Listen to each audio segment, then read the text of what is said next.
Mark, come talk to me over here away from the bay. This is about the run, the money that went missing off the truck. 900 grand, Mark, gone with you off that truck. Am I being tamed? This operation had been in the works for nearly a year. Mark Nicholas Espinosa walked right into it, and the identity he spent weeks building for himself wasn't enough to keep the FBI out of his Connecticut apartment. The fake name, the ID you made before any of it? Then I've got nothing to say, and I want that noted right now. He would not get another chance to explain. Within 72 hours, federal agents would obtain a search warrant for his Louisville apartment. Within 8 weeks, they would recover $892,737 in cash from a rented apartment near Hartford, Connecticut. $932,000 stolen. 5 federal counts. 37 months in a federal prison. And the strangest detail of the entire case, a cell phone battery sitting by itself in the passenger area of an abandoned armored truck at the Jefferson Mall. Quick question. How well do you actually know the people who handle your money? The teller at your bank, the driver of the armored truck parked outside the ATM, the courier picking up the deposit bag from your business at the end of the night. Drop a comment and tell me if you have ever thought about it, and subscribe if you haven't yet, because we cover accountability cases like this one every single week. Mark Nicholas Espinosa was born in the summer of 1989 in Louisville, Kentucky. His father worked as a mechanic at a shop off Preston Highway. His mother worked as a housekeeping supervisor at a downtown hotel. The family lived in a modest brick house in the Iroquois neighborhood on the south side of the city. 3 bedrooms, a chain link fence, a driveway just big enough for a work truck, and a second-hand sedan. By the time Mark turned 12, he was spending most Saturdays in that driveway with his father, learning how engines worked. His father would put a wrench in his hand and let him find the right bolt. He learned to read a torque spec before he had learned to drive. Teachers at Iroquois Middle School described him as quiet, respectful, easily distracted, but mechanically curious. He was not a fighter. He was not a talker. He was the kid who sat in the back of the classroom and drew engine diagrams on the corners of his worksheets. He attended Iroquois High School and graduated in the spring of 2007. He did not enroll in a 4-year college. He worked for a season at his father's shop, then took a job at a national auto parts chain on Dixie Highway, stocking shelves and running the counter, making $8.50 an hour. Co-workers remembered him as reliable and easy to work with, someone who showed up on time and did not complain about the closing shift. In 2011, he enrolled at Jefferson Community and Technical College, taking classes in automotive technology at night. He never finished the program. He picked up a second job driving a delivery truck for a regional parts distributor. He had a commercial driver's license by the time he was 22. He liked being on the road. He liked being alone in a cab, watching the mile markers slide by while the radio played and the diesel hummed underneath him. He drifted through his 20s. Delivery routes across Kentucky and southern Indiana, a short stint at a warehouse in Jeffersonville, a stretch working nights at a distribution center in Shepherdsville. He rented apartments in Okolona, in Fern Creek, in Buechel. He never held on to any of them for more than a year. He was not the kind of tenant landlords remembered. He paid the rent on time. He kept the blinds down. He did not throw parties. He did not fight with the neighbors. He was, by every account, invisible. In early 2018, he sat down at a folding kitchen table in a 1-bedroom apartment off Bardstown Road and filled out an application for GardaWorld. GardaWorld is one of the largest private security and cash logistics companies in North America. The Louisville branch operated out of a nondescript warehouse in an industrial park near the airport, fenced perimeter, camera towers, a fleet of armored trucks lined up in the yard every morning before the sun came up. They needed drivers. Espinosa had a clean commercial record, no criminal history, and a passing familiarity with the security world through a cousin who had done a year with a competitor. He was hired in the summer of 2018. His starting wage was modest, in the range that armored courier drivers earn across the country, high teens per hour, with overtime, benefits, and a small quarterly bonus tied to route completion. He completed the standard training, firearms qualification, defensive driving, cash handling protocol, radio procedure. He passed a polygraph, a background investigation, and a credit review. His supervisor at the Louisville branch described him in his first evaluation as eager to learn, reliable, quiet, adequate physical fitness, follows procedure. He was assigned to a Louisville route. He drove the truck. His partner rode the counter, went into the businesses, and handled the cash pickups. The route covered banks, retail stores, and shopping centers on the south side of Louisville, including a large indoor mall on Outer Loop known as the Jefferson Mall. He worked that route for about 5 months, and then, on a Wednesday morning in December, he did not. To understand how a single armored truck driver walked away with $932,000 in cash, you have to understand how an armored courier crew actually works.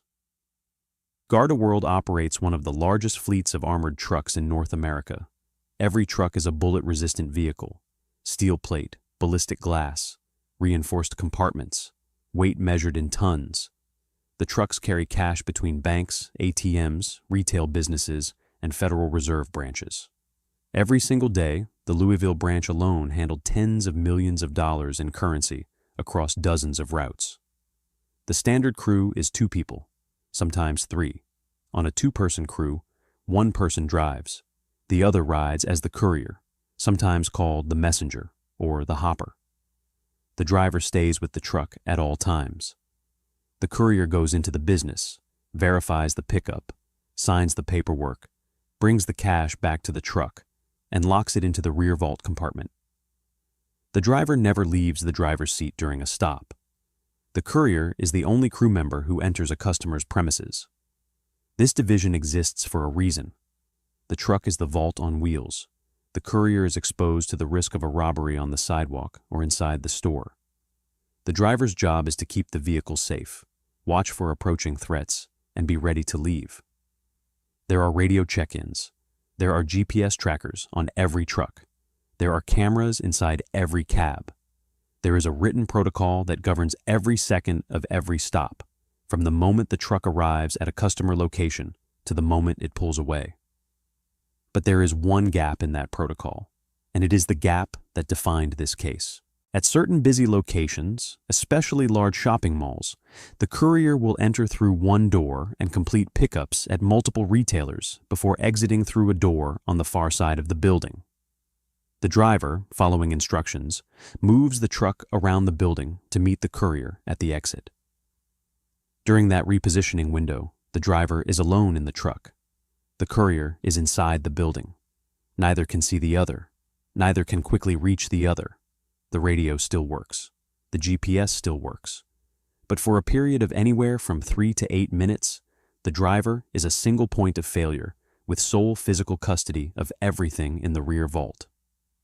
Every armored courier company in the world knows this gap exists. They mitigate it through hiring, background checks, polygraphs, cameras, rotating partners, and the simple statistical rarity of an inside driver willing to burn his entire life for a bag of cash. In the vast majority of cases, the mitigation works. Every single day, in every American city, thousands of these repositioning moves happen without incident. Drivers reposition. Couriers walk from one end of a mall to the other. The trucks meet up at the far door. Nobody notices. Nothing happens. But every mitigation has an assumption baked into it. The assumption is that the person you hired, the person you trusted with the code to the vault door, is not planning something on his home computer at night. When that assumption fails, the entire system fails with it. In the fall of 2018, Mark Espinosa began preparing. According to the plea agreement later filed in federal court sometime in late 2018, on a personal computer at his Louisville apartment, Espinosa began creating identification documents in the name of Sam Smith. The name was deliberately generic. Sam Smith is one of the most common name combinations in the United States. It is difficult to search. It is difficult to trace. It is easy to hide behind. He built a paper identity. Investigators later documented, through forensic examination of the computer, exactly what he made and roughly when he made it. This detail is the single most important fact in the entire case, because it changes the legal character of everything that followed. If Espinosa had impulsively decided, on the morning of December 5th, to drive away with an unattended truck, he would have been charged with theft. That would have been the end of it. But he did not decide that morning. He had already been building the escape identity for weeks. That preparation, on paper and in code, would become the foundation of the money laundering count that eventually carried the highest statutory maximum of any charge against him. He kept working his route. He showed up on time. He passed his check-ins. He was the quiet, reliable driver his supervisor had described in his first evaluation. He drove the same streets every week. He knew every stop, every parking configuration, every entrance and exit at every mall on his territory. He knew the Jefferson Mall the way a delivery driver knows any large building, by loading dock, by service road, by the pattern of security cameras above the doors. He knew that at the Jefferson Mall, the standard procedure was for the courier to go inside, complete pickups at multiple retailers, and exit through a door on the opposite side of the building from the entrance. He knew that during that walk, which could take 15 or 20 minutes on a busy day, the truck had to be repositioned. He knew that during that reposition, the driver was alone. Investigators would later trace the small signals that a driver in this position might leave behind. He did not leave many. He did not brag to co-workers. He did not run up debts. He did not buy anything unusual in the weeks before the theft. He did not tell a girlfriend or a family member. He kept the Sam Smith work confined to his personal computer at his own apartment. He was patient in a way that most inside thieves are not. Most inside thefts unravel because the thief cannot resist talking, spending, or celebrating. Espinosa did none of those things. He also thought about the phone. Modern law enforcement locates fugitives primarily through their cellular phones. Every phone continuously registers with cell towers. A subpoena to the carrier will produce a location history accurate to a few hundred meters, minute by minute, going back weeks. A phone in a fleeing car is a homing beacon. Espinosa understood this. He decided in advance that the phone would not go with him. He also decided, according to what investigators reconstructed later, that he would not simply take the phone and switch it off somewhere in Indiana. A phone that goes dark at the moment of a crime tells law enforcement something. It says the owner knew to hide. So he made a different choice. He would remove the battery, he would leave the phone and the removed battery inside the truck. The phone would appear to be there because he had been overpowered, because something had gone wrong, because he was the victim of some outside act. He was, in his own mind, planning not just an escape, but a story. On the morning of December 5th, 2018, he clocked in at the Louisville branch. He drew his sidearm and holster. He checked the truck. He met his partner. He drove the route. Nothing about the shift, up to the moment of the Jefferson Mall stop, was unusual. Everything about it had been planned for weeks. The Jefferson Mall sits on Outer Loop on the south side of Louisville, roughly a mile inside the Watterson Expressway. It has more than 100 stores, a food court, a movie theater, and a wide-surface parking lot that wraps the entire building. On any given Wednesday morning in early December, that lot begins to fill by 10 with holiday shoppers, mall walkers, and delivery drivers. The GardaWorld truck arrived that morning on schedule. Espinosa was behind the wheel. His partner, per the standard protocol on that route, prepared to enter the mall to complete the scheduled cash pickups at multiple businesses inside, including a PNC Bank branch that operated within the mall. The PNC Bank cash was the reason the federal bank robbery statute would eventually apply. Any cash owned by an FDIC-insured bank, taken from an armored truck servicing that bank, triggers Title 18 U.S.C., Section 2113. The partner exited the truck. He walked into the mall through one of the main entrances. Before he did, according to the standard protocol, he instructed Espinosa to reposition the truck and meet him at the exit on the far side of the building when the pickups were complete. Espinosa acknowledged. His partner disappeared through the sliding doors. The next several minutes, from the perspective of Mark Espinosa, are the entirety of the crime. He was alone in the truck. In the back of that truck was a set of vault compartments containing $932,285.22 in currency. Some of it was cash from retailers. More than $1,000 of it was from the PNC Bank inside the mall. All of it was locked, but the driver, on that route, had access to the locks. He removed his sidearm. He set it down. He took off his holster. He removed his backpack. He set it in the passenger area. He took his cell phone. He opened the back, removed the battery, and set the phone and the battery inside the cab. Every single one of those movements was deliberate. Every single one of them was a small, physical decision he had thought through in advance. He then, according to the sequence investigators reconstructed, moved the money from the rear compartment into bags he could carry. He got out of the truck. He walked away from it, on foot, across the parking lot, in the middle of a Wednesday morning at a Louisville shopping mall. He was wearing his GardaWorld uniform. Nobody stopped him. Nobody noticed. The truck sat where he had parked it, engine off, doors locked, its driver simply not there. His partner completed the pickups inside the mall. He walked to the far exit. He stepped outside. The truck was not there. He waited. He tried the radio. There was no answer. He walked around the building. There was no truck. And then he called dispatch. Louisville Metro police officers arrived at the Jefferson Mall within minutes. They found the truck in the parking lot, empty, locked, with the driver's gun, holster, backpack, and disassembled cell phone still inside. The rear vault compartments had been opened. The cash was gone. Mark Espinosa was gone. And $932,000 in cash was gone with him. We are about to walk into the federal investigation that put this case together in 8 weeks. Before we do, if you have made it this far, subscribe. Cases like this one, the quiet ones without a chase or a shootout, do not get the coverage they deserve, and that is exactly why they matter. Drop a comment and tell me where you are watching from. Federal jurisdiction attached immediately. The FBI's Louisville field office responded to the Jefferson Mall alongside LMPD detectives within the first hour of the report. Armored car thefts trigger federal statutes because the cash inside an armored truck is almost always in interstate commerce, and any bank-owned cash inside the truck triggers the federal bank robbery statute. Within a few hours of the theft, agents had already begun the 2 parallel tracks that would define the case. The first track was the crime scene. The abandoned truck was a treasure of evidence.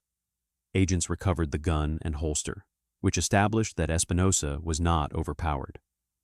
No armed courier surrenders his weapon peacefully in a robbery. The backpack contained personal items. The cell phone and its removed battery told investigators 2 things at once. First, that Espinosa had thought about tracking.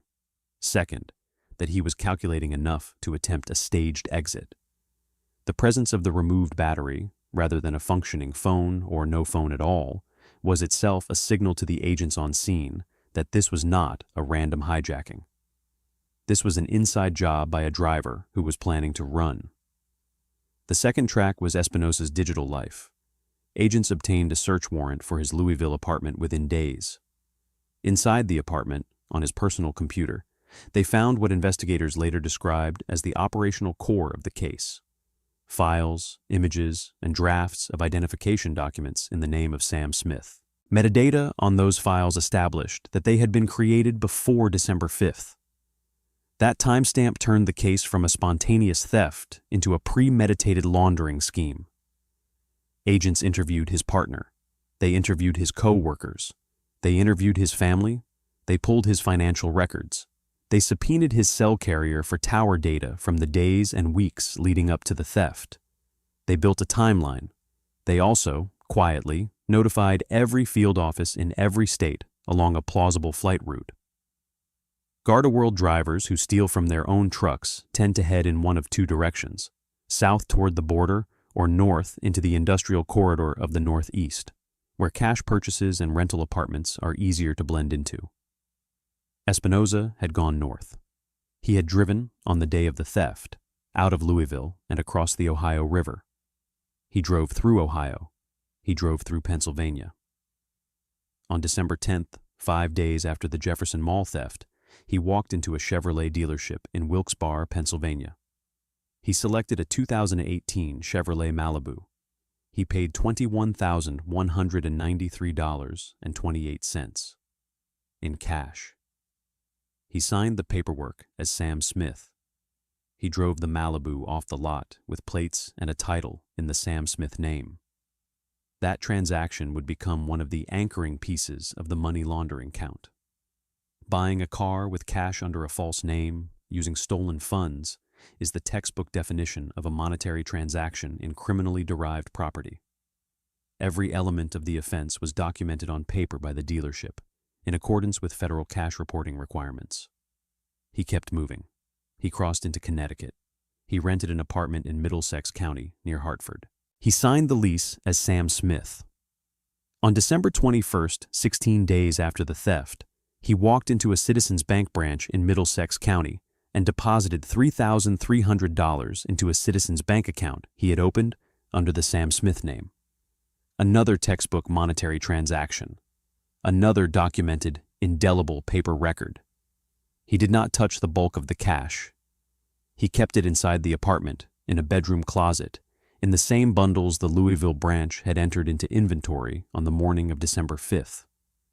By late January, agents had triangulated.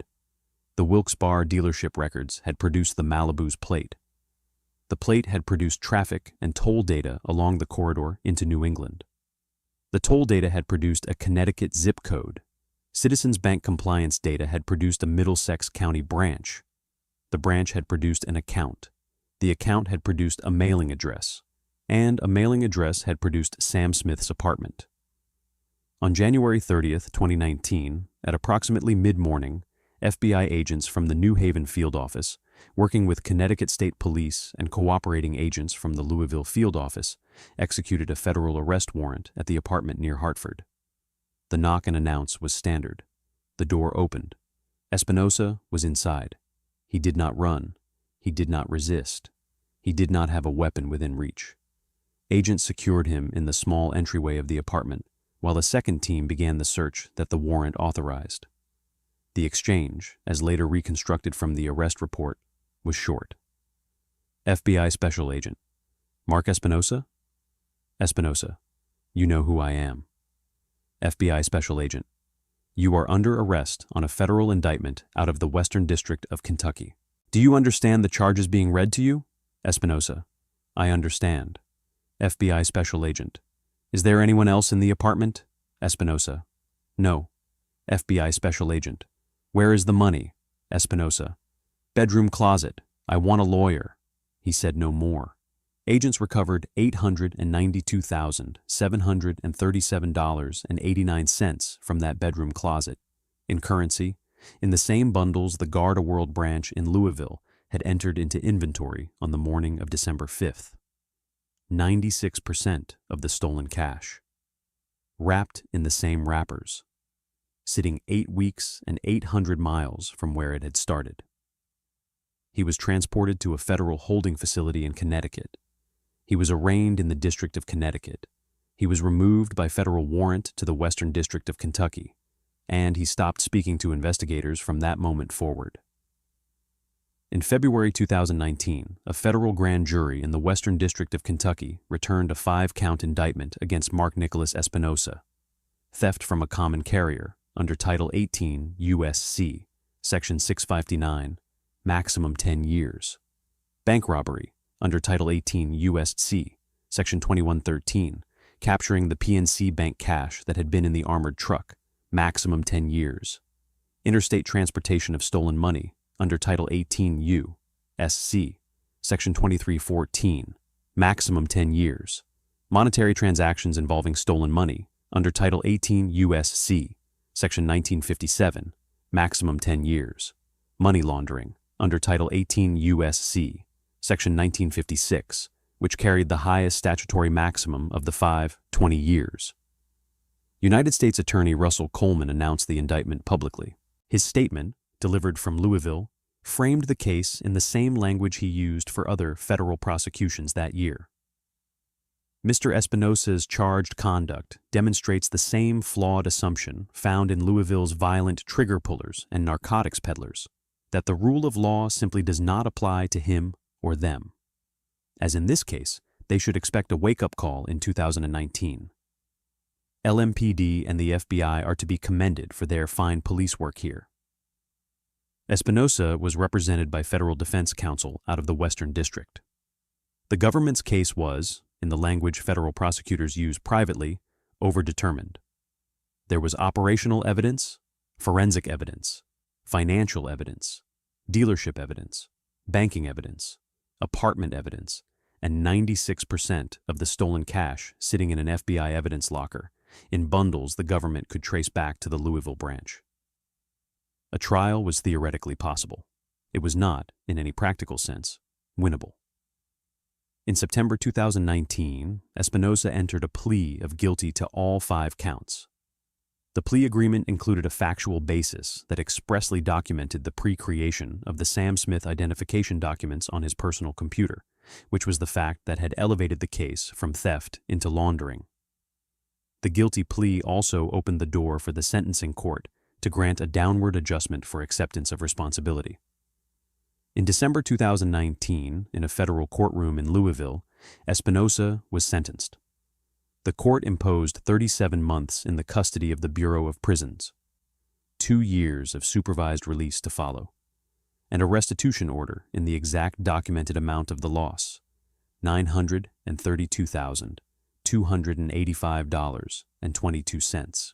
The 37-month sentence on paper is on the lower end of what a defendant with these facts could have received. Federal armored car theft cases at similar dollar amounts have produced sentences of 5, 6, and even 7 years.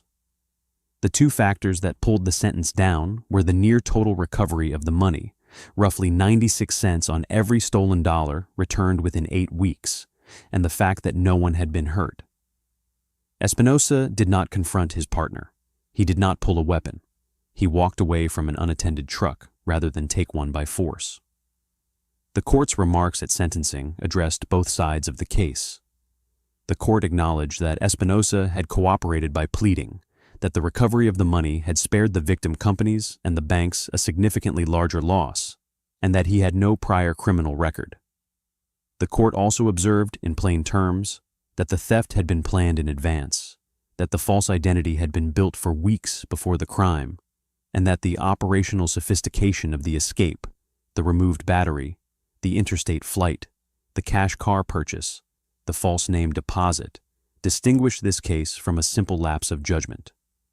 Federal sentencing, the court said in effect, has to answer the question of deterrence for other drivers, other couriers, other trusted employees who might see the same gap in the same protocol and consider walking through it. Espinosa was designated to a low-security federal facility. He served his term. He was released to supervised release. He returned to the world with a federal conviction, a restitution debt he will likely carry for the rest of his life, and a professional record that will keep him out of any regulated cash handling position for as long as he lives. His federal supervision file will follow him for 2 years past his release date. Any missed report, any unexplained income, any unauthorized travel, and he goes back inside. GardaWorld reviewed its Louisville procedures after the theft. The armored courier industry, quietly, updated the specific protocols governing driver behavior during a courier's inside walk at a large retail location, tightening the radio check-in intervals, and, in some cases, adding a second point of live camera monitoring during the reposition window. The gap did not close entirely. It could not, but it narrowed. At the Jefferson Mall today, GardaWorld trucks still arrive on their route. Drivers still reposition. Couriers still walk from one end of the building to the other. The system still, on the whole, works. It works because most of the people inside it, on every route, in every city, decide every single day not to be Mark Espinosa. He walked through the gap.